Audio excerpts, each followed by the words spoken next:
Welcome to The Book of Huey, featuring your host, Huey Booker, and the real star of the show, my girl, Trixie Summerborn. And within all the shenanigans and jokes, there are frequent profound moments and lots of quotable gems. And yet the idea that other folks could benefit from, or at the very least, be highly amused by listening in on these convos. He created a safe, judgment-free space to discuss love, sex, life, dating, relationships, fuckery, and advice with raw honesty and humor. This is your announcer, Rebecca Lee, and welcome to The Book of Huey. In addition to being close friends and business partners, Huey can now say that his life is even more intertwined with Trixie's, as she's now making him the puppy daddy for Cash Money, the dog she's planning on adopting. After reminiscing on their first road trip together to Cleveland, our hosts bonded further over what they were looking forward to the most and least about spending their black-ass Thanksgiving with their families. Who are you dating? When are you gonna have children? Can I hold $5 big time? Or when is it appropriate to bring lovers home to meet the family? And do you leave the relationship if you don't get the family dinner invite after 3 years in a row?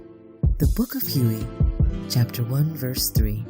If you don't get that invite to family Thanksgiving dinner after 2 years, sis, leave his black ass.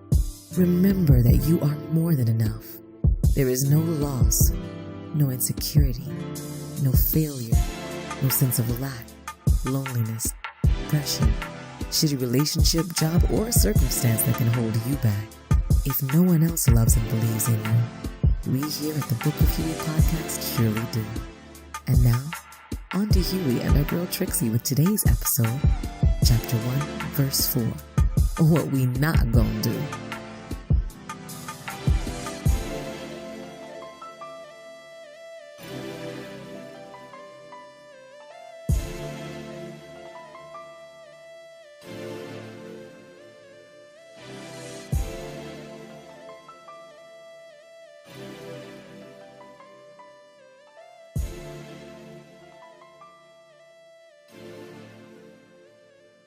Tricks, we gotta get our game faces on. Are you ready?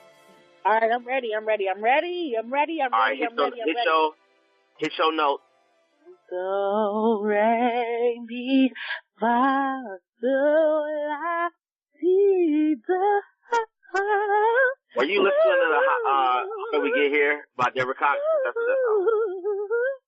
You hear this? What? Oh, God. Do you hear that?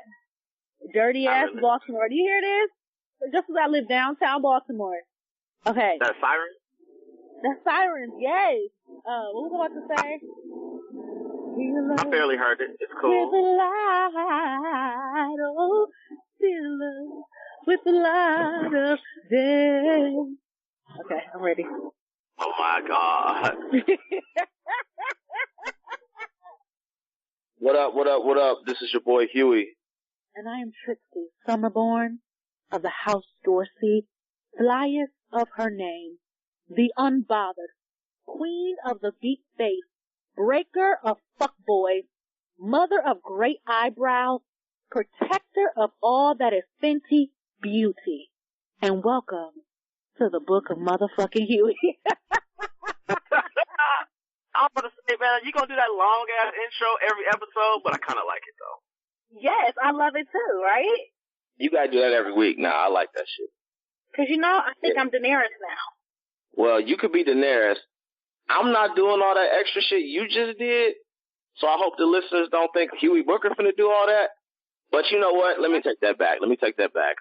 I am Huey Booker, El Grande, Papi Chulito, Jefe, Lil Big Daddy, Julito. That's my name. That's right. I just finished the Game of Thrones.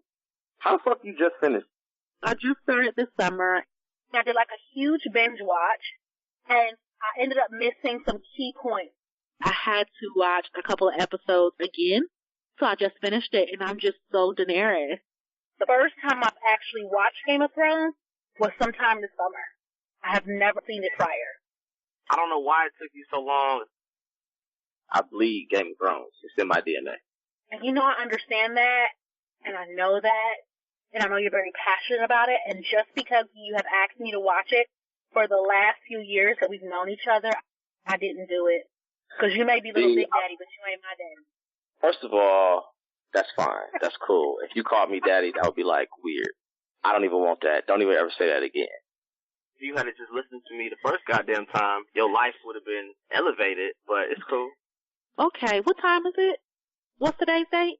Why does that even matter? Because I'm about to give you some. I'm about to give you a gift from on high. What? Give me some. Listen, you got to be careful with what you say online, okay?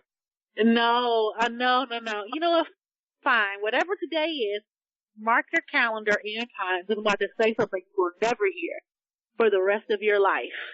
Huey, you were right. Oh, shit! Like, how many episodes did you get through? Because season 1 is tough. So I started in the summertime. And so I made it through season 1. Season 1 was really, really tough on my heart and my spirit. The Red Wedding took me out. It took me out. I had dreams about it, going through spiritually and emotionally. You know, I was texting my sisters who have watched this for a very long time. So they're like, girl, just finish, watching the rest of the seasons. It's going to take you out as well. So it was a lot emotionally to handle. And I would have preferred to have watched season by season and kind of be on the edge of my seat. Because now I'm ready for the next season. I was told it's going to be the last season. Is that true? That's very fucking true. This is it. I think last season had 8 episodes that were a little longer, and now they're going to have this 6. So I feel like the episode's going to be like an hour and 10, an hour and 20 minutes, which I really fuck with a lot because it's like every week it's going to be a new goddamn movie. Like you can see the production style changing. I'm like a GOAT fan, you know what I'm saying? Like I really fuck with everything about the show. They need more black people that ain't slaves, but that's another story. Like all the black people were slaves. I ain't really rock with that, but it's cool. Yeah, I'm just trying to figure out if we in a mystical land, dragons are flying around, people have special powers. Could we imagine a couple of black folks in there too? Just curious, Just a few. Just a couple. Especially if it's a made-up world, you know what I mean? Yeah, I mean, since this is made up, I mean, we can at least get a couple of black folks in there, but, I digress. And so that's what I kind of did for the weekend. I watched a lot of Game of Thrones. I went on another date. And, yeah. See, now you sound happy. This must have been a good-ass date. You know what, Huey, like you told me, if it's not an extraordinary date, don't go again. This is our 3rd date. So. Oh, okay. I like the sound of that. What about you? How was your weekend? My weekend was chill. I worked a lot on the show. That's really like most of my life, planning things out. So yeah, like I said, I was working on the show, having a lot of phone calls and meetings and just planning some stuff out for next year with, different events that we want to have, some live recordings. We had our first post by Janine Cruz, one of our staff writers for the bookofhuey.com. She wrote a summary piece on last week's episode. Or actually, no, last week's episode ain't the one before. So thank you to her. Talked all about the road to pre-bay and some of the tips. And also, she just dropped a piece about I'm Not Your Fetish Bitch and some of the things that we talked about there. So I'm very appreciative for her and all of her hard work. We also introduced Rebecca Lee, our voice announcer. I'm so thankful we got her on the team, and I'm just very happy with just her voice and her contributions in that way. I feel like it really made our shit sound like extra professional. You know what I'm saying? I do. She was like, this is Rebecca Lee. I'm like, yes, Rebecca. Be Rebecca Lee. I loved her voice. Yeah. I could have her talk to me all night long. Like, Rebecca, just say Humpty Dumpty sat on a wall. Humpty Dumpty had a great fall. Or, it'd be awesome if she could just read, Cardi B's, Bodak Yellow to me, or, Motorsport to me, and Cardi B's verse. I would get my entire life. Thank you, Rebecca Lee. We appreciate you, sis. You know what's funny is, so we know a lot of the same people. We started chit-chatting, and I was like, yo, your voice is super dope. Have you ever done, voice acting or anything? She's like, oddly enough, yes. So she has a career doing something different, but she has done some voiceover work, and I was planning out the podcast, and I was like, yo, like, you gotta be on the show. She was like, okay, cool, tell me about it. I told her the vision, what I wanted to do. She was definitely down, and I was just like, I mean, the best way I can describe it, it's like her voice is like an audible orgasm. It's like just sex in your ear. Okay, all right. Well, how do you you disagree? Because you just said you wanted her to serenade you all night to Cardi B. That's not what I meant. That is not what I meant. If I wanted to be serenaded, it's not going to be with, how does that sound? Somebody serenaded me to Cardi B, Bodak Yellow. Where do you think I'm from? 105? Cleveland. Okay. First of all, it's called 10-5 for East 105th Street. You're not going to shit on my hood like that. Let me just pause right there. Why you got to pause? I was going to pause you, but I'm going to let it go because, I'm trying this whole thing called maturity. First time in your life, huh? I'm just going to sit over here in my little corner and sing my Negro spirituals. I'm trying to stay safe and not cuss you out. It's something new that I'm doing. I thought you always told me you was ratchet and saved. That's a very good statement because I am actually a combination of both. It's like I'm ratchet and righteous. Holy. Ratchet and righteous. Okay. Yeah, a little bit. I'm trying, Jesus and that's my boy, my homeboy, and we're just trying to work this thing on out. I'm trying. I told you last week, me and Black Jesus kick it tough. I'm holy and virginal. Okay, so what's so interesting is that Huey decided to make a post where he made a statement about him being a virgin.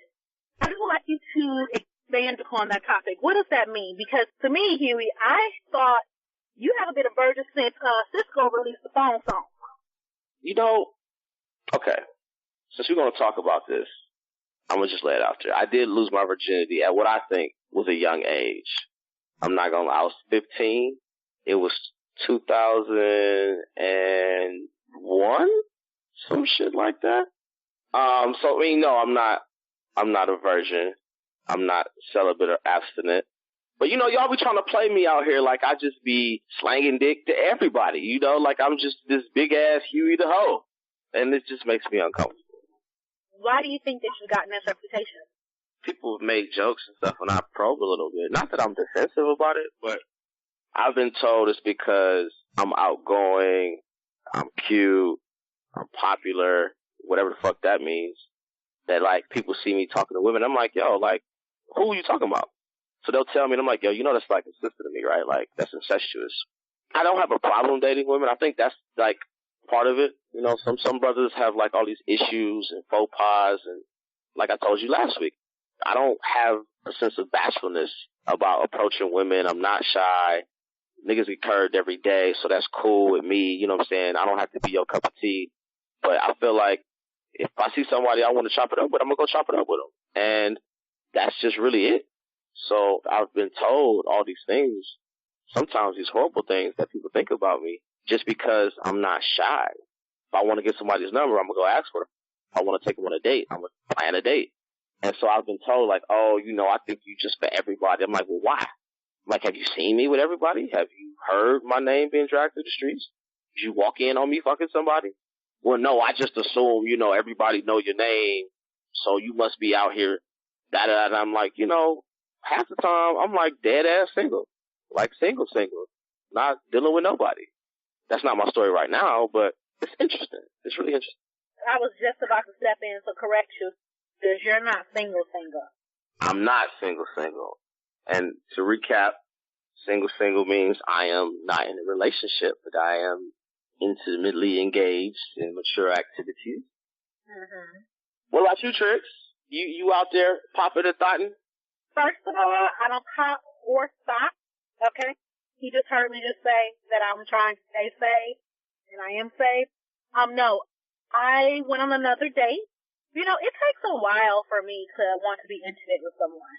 To be, very transparent. It takes a while for me to even What's get a while?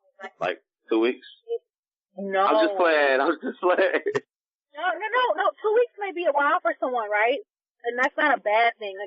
I'm a strong believer that people should do whatever they feel is best for them, right?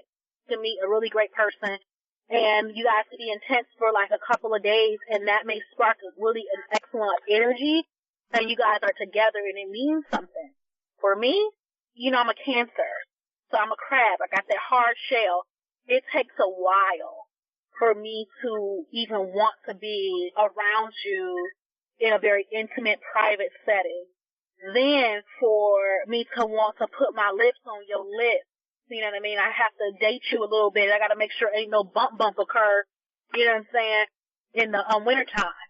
So it's like so many different things. So I don't have a specific time limit on it. I would just say that I'm just not one of those people. Like, I'm not interested in having sex with a lot of different people. I'm not interested in, having sex with anyone I'm dating now. So we'll see how that goes. Hey, more power to you, baby. I feel like, again, if that's the truth, I'll support the shit out of it. I mean, and it could just be, too, like, maybe I need to date some different type of men, right? Hey, you know what?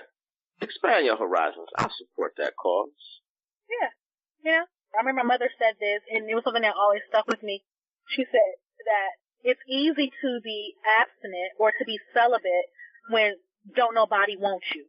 And you need to lose some weight, you need to brush your teeth, and you need to put some makeup on, you need to comb your hair.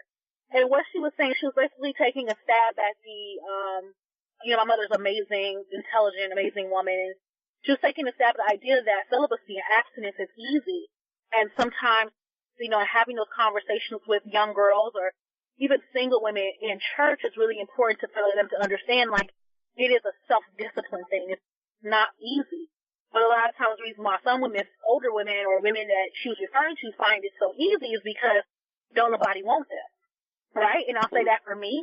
Sometimes I've dated men that I'm not super really attracted to, and it's actually super easy to be abstinent. Dating because they're a good guy. So, yeah. I support that because I've actually talked to some people before, friends in conversation. Like, I've dead ass just asked, like, yo, are you celibate by choice or by circumstance? And people always look at you sideways. And I mean, I've been celibate by circumstance. Like you said, if ain't nobody checking for you, ain't shit you can do about it. So that's nothing to brag on. But if you got somebody that you want and they want you and they just dripping it on you heavy, and, as a dude, sometimes quite literally, in that moment, saying no, that's a hard thing to do sometimes. And I've been in moments where I've said no. You know what I mean? But with somebody that I actually truly wanted to be with. But I think that it's more men is they're celibate by circumstance versus like a lot of women. Like, I feel like we're abstinent because we really truly desire to be abstinent. That's just my personal opinion. That's just been my experience as a woman. I know that I've struggled with abstinence, and I probably will continue to struggle with abstinence until I'm ready to be in a relationship that is real, that I really truly want to be in. And I feel that, energy and stuff with. Otherwise, I'm not doing anything.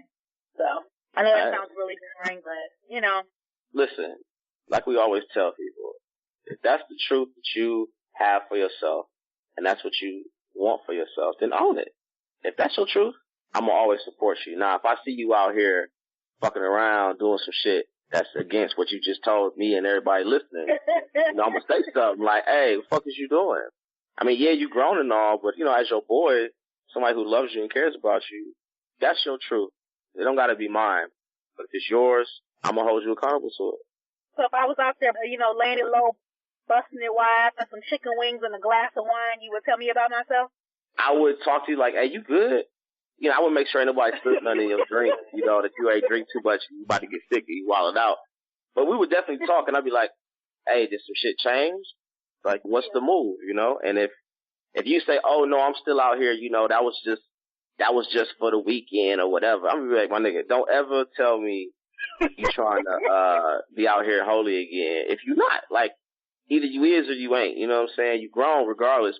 But, like, the next time you want to be in my ear talking about, oh, Huey, I'm out here trying to be super saved for Black Jesus, I'm like, yeah, okay. I'm not going to pay you no mind.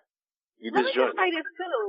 My desire to live an abstinent life has less to do with my spiritual conviction. It has more to do with what I believe I can handle. And that sounds crazy, right? And it can be a little bit of both. But for me, it don't sound crazy. Why are you judging yourself? No, I'm not saying that.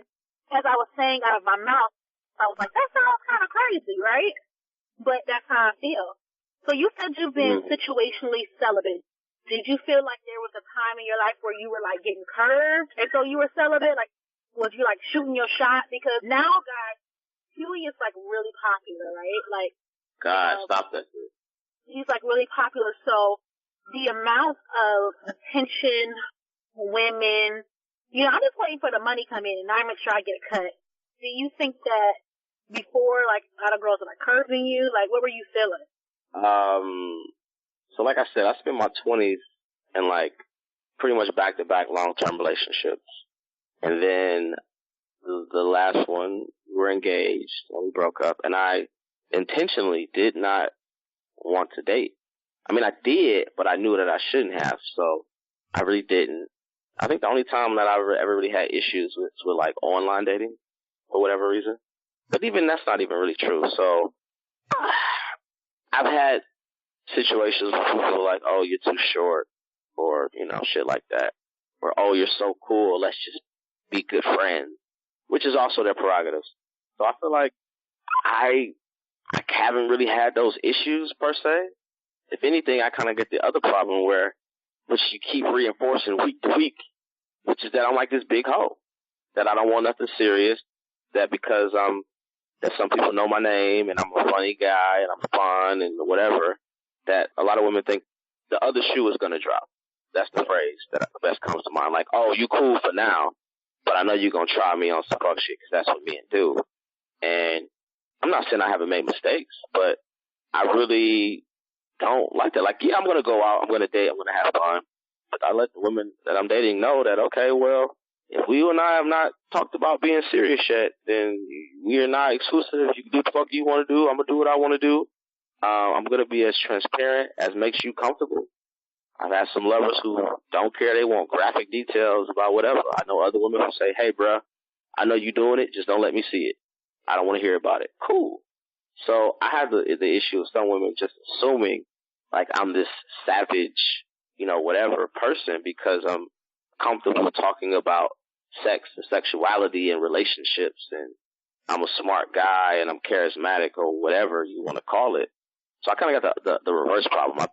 People think that I have all these women and all this sex and I'm just this big hoe. And that's not really it at all. You know, Huey, I know this is supposed to be reserved for later on in our podcast, but can I go off real quick? You need to reclaim some time? I've been being a savage, and, you know, all today, Huey. Let me tell you why. Okay, first of all, let me start here.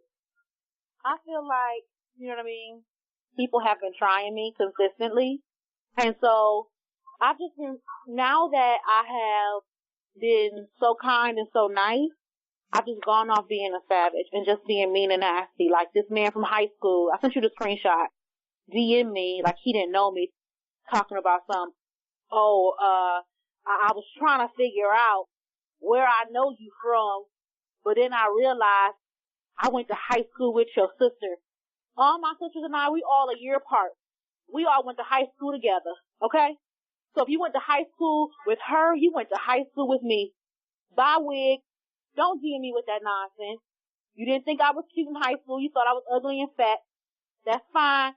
Everybody got their preferences, but don't send me no DMs acting like we didn't go to high school together. Because I don't play them type of games. So I've just been really mean and nasty, and it's been feeling really excellent. It feels really good. The curse words have been rolling off of my tongue, and they taste so good, okay? And that's just how I feel. Like, and so I've just been giving it to everybody, every day, all day, in the parking lot, at the grocery store, at the gas station. You know, I've been reading everybody for filth because I've been so nice so long, and I have been suppressing, you know, my anger because, you know, I'm a child of God, and I have given him my heart. And I'm trying to become a better person when people don't appreciate that they walk all over you. So, moving forward, I decided I'm just going to say how I feel when I feel it. So if you get red in the process, you get red in the process. I support open, transparent, direct communication. So I feel like a lot more people probably need to get read. So I support it. Don't you feel like we're not reading people enough? I feel like, me personally, I try to be a very kind person and treat people, with the best way possible. But I honestly do believe there are certain times, certain instances where you need to go off and you need to sound off on people, and they need to understand that you're not the one to play with. You can do it by your actions, but sometimes people need to hear it from your mouth. Because I'm famous for just ignoring you and just not telling you why you hurt me, not saying, these things affected me in this manner. I just cut you off and you never hear from me again. Block you from social media, block you from my phone. You won't know where I live. Nothing like that's how I usually communicate that I'm upset with someone. But now I have to communicate that I'm upset with you. You disrespected me. And guess what? It's not happening again. I agree. I used to ghost the shit out of people before it was called ghosting. I think a part of caring for someone is like, you can love for somebody, you can care for them from a distance, right? And I think even when I create my distance from people, now I don't necessarily have to read people.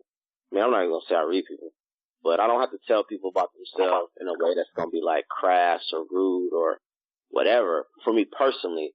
But I still think that, tell somebody like, I allude to this quite a bit, but the relationship I had earlier this year, shit happened. I wasn't really fucking with it, but I let her know, like, listen, I didn't appreciate X, Y, and Z, especially because it didn't even have to go down like that. Had you just been honest, things would have been cool. So I think sometimes people, like, the benefit of telling somebody the truth about what you're dealing with is that whether they reject it or not, they heard it. And they can act on it maybe with the next person to do better. So I agree. As somebody who has struggled with like anxiety and, anxiety for real. And just thinking about the shit that I didn't say, things that I didn't do, that shit like plays in my head over and over and over. Whereas once I live my truth and speak it, that it's just done. You know what I'm saying? So I think that's one of the better, more healthy ways to go. And I think that's most important, and I agree with you, Huey. I think it's really good not to be crass and rude and, to leave, and say words that sting. But at this moment in my life, it feels good for me to just say exactly how I feel. And, and it comes off how it comes off. And I don't really care at this moment. And next week, I may tell you like, you know what, Huey? I've just decided to be love and light. And you'll text me, and you'll probably like roll your eyes in your head and say, oh God, Trix is crazy. Because just in this moment right now, in this space in my life, I just feel like I just say whatever the hell I want to say. And it's not always good, and I recognize that, and I'm aware of that. It's just something that I'm working on and I'm dealing with, and that's just how I felt. Like I just have to, sometimes you just gotta go off, you gotta sound off, and you gotta say how you feel, and that's just what it is. You're gonna always get support out of me to go and live and speak your truth. Like I said in the first episode, nobody's gonna love you like you. Well, I think I said that shit. But the other thing about it is like, people are gonna only treat you the way you let them. And, setting boundaries, and I think you even said it, like, setting expectations for what you want and how you want people to deal, and how people are gonna deal with you. Like, I'm quick to tell people, like, hey man, this is what we not gonna do. I've told managers that, I've told my parents that, lovers, friends, I'm a forgiving dude or whatever, but I'm never gonna be taken for granted. I mean, you might get over on me once, maybe twice, but never thrice. So sometimes people need to hear that shit. Just let them know, like, look, I know you trying me. You need to get your shit together because it's not gonna happen. Sometimes, I've been there. People just feel like, oh, I don't want to be mean, or I don't want to hurt anybody's feelings by, addressing the issue. And there's always a way to do it. You know what I'm saying? There's always, of course, a better, more healthy, more productive way. Sometimes people need to hear that shit the way it is, cold, raw, and dirty, and you can apologize and pick up the pieces after. And I think that that's what it is. I think for me, one of the opportunities that I have for my life is just to express my feelings in the moment. But a lot of reasons why I did not do that is because I know how, I'm very quick on my feet, right? And I'll just spill out exactly how I feel. So what I felt was like, okay, be quiet, don't say anything, let it go, and then then think about it, then say how you feel. because that way you're able to spare people's feelings, and you're also not speaking out of anger and pain, and you're able to have a conversation that even though you are in pain and you are angry, you don't say anything that could damage the person or damage your relationship or even damage your own character. But right now, I don't feel that anymore. I feel like I'm saying whatever the hell I want to say. Well, you've been my friend for years now. You should have been fucking feeling that way. But, you know, baby steps. We're gonna break you in gradually. It's all good. See, Huey, I know you my boss. That's the problem. You're going to be my daddy, too. It ain't that I'm trying to be your daddy. I mean, I am Little Big Daddy. That's my name. Don't forget the hashtag. But, no, it's just like, I've been there. You know what I'm saying? Like, I've had the anxiety, panic attacks. I've had the debilitating, like, crippling, can't move because you don't want to make a mistake. Anxiety, that shit is for the birds, man. Like, the depression of just feeling like you're not living life the way you could, the way you want to, and, you know, the sense of powerlessness with it. And, I mean, at least that's what it turns into for me. And I just don't want that for people. Like, I wouldn't wish an anxious mind on my enemy. I just wouldn't. So I feel like when people come to a point where they're able to, like, face their demons, they're able to have conversations that are really fucking hard to have, but they find that courage to do it. And not even just that, right? Because there are people who do a lot of fucking talking, but they stand by their decisions. Like, you know, the person that I was dating earlier this year was somebody I was with before. I love the girl to tears. I just do.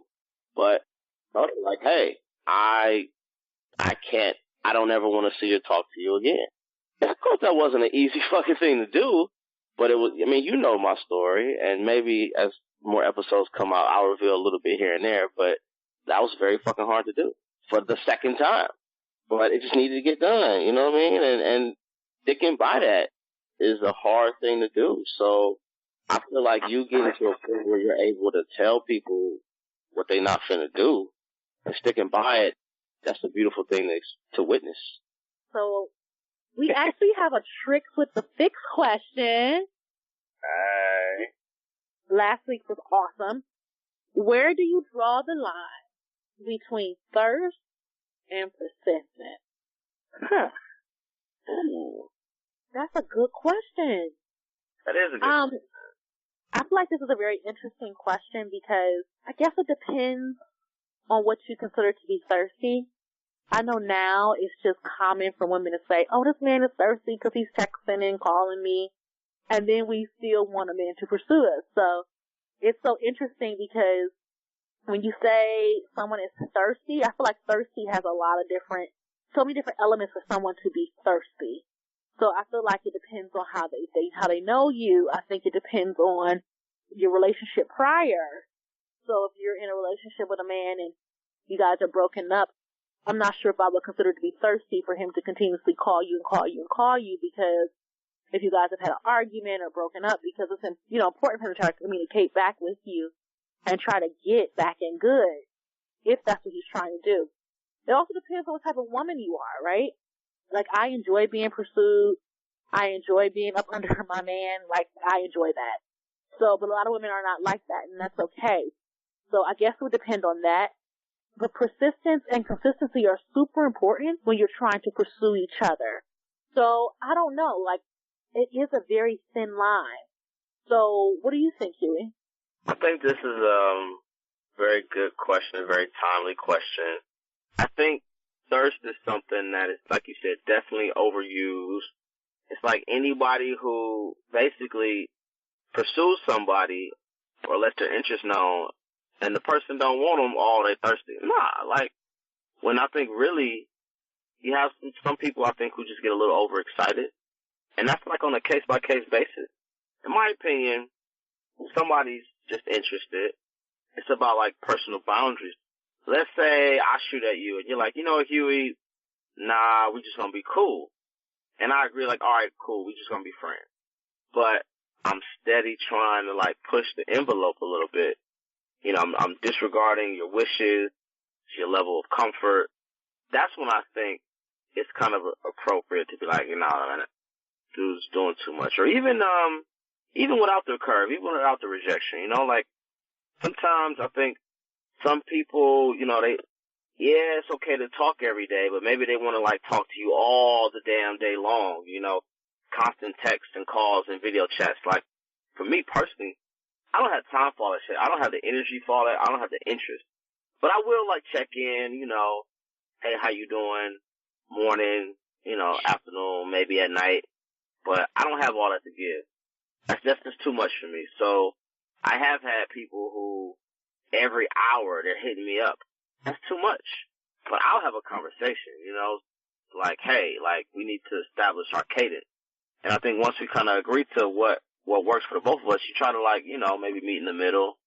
But I think to answer the original question, that fine line, it just has to be on a case-by-case basis, right? Like, I don't think anything else makes sense. I don't know if there's, like, a one-size-fit-all answer to that. Well, Trix, I, as always, appreciate you for your honesty and your dope points. This has been a really dope conversation. I think we should probably end it right here.